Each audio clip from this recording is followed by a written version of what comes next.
بسم اللہ الرحمن الرحیم۔ السلام علیکم ناظرین۔ صلاح الدین ایوبی کے زمانے میں اردن میں ایک اونچی پہاڑی پر کرک نامی شہر ایک بڑا دشوار قلعہ تھا۔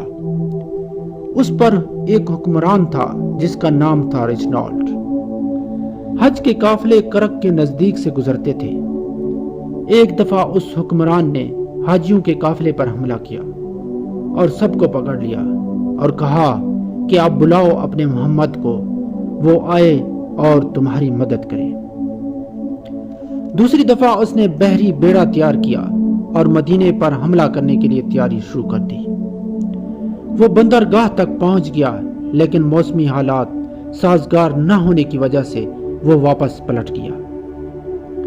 اسی طرح فلسطین میں توحیدین کی لڑائی ہوئی، جس میں تمام یورپ نے مل کر اس لڑائی میں اپنی طاقت کا مظاہرہ کرنے کے لیے شرکت کی، اور اس طرف صرف صلاح الدین ایوبی اکیلا اس لشکر سے ٹکرایا، اور اس میں تمام رومن امپائر کو شکست ہوئی، اور اس میں بڑے بڑے بادشاہ گرفتار ہوئے۔ رچنالڈ جو کہ اس لڑائی میں شریک ہوا تھا وہ بھی گرفتار ہوا۔ کل 12 بادشاہ گرفتار ہوئے۔ جب ان بادشاہوں کو صلاح الدین ایوبی کے سامنے پیش کیا گیا تو پیاس کی شدت سے ان سب کا برا حال تھا۔ صلاح الدین ایوبی نے ان سب کو پانی پیش کیا، لیکن رچنالڈ کو پانی پیش نہیں کیا۔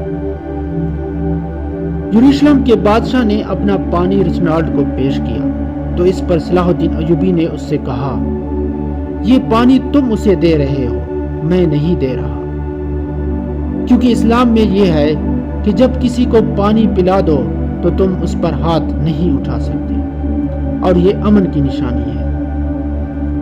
اور پھر صلاح الدین ایوبی رچنالڈ کی طرف پلٹے اور کہا کہ میں تمہیں اسلام کی دعوت دیتا ہوں، لہذا کلمہ پڑھ لو۔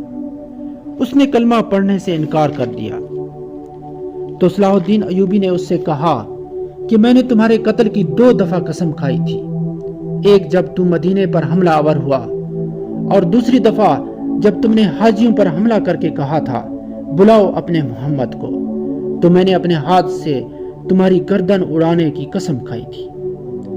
آج محمد کا ادنا غلام تیری اس بات پر اپنا یہ فریضہ ادا کرنے کے لیے آ رہا ہے، اور اپنی تلوار سے اس کا سر قلم کر دیا۔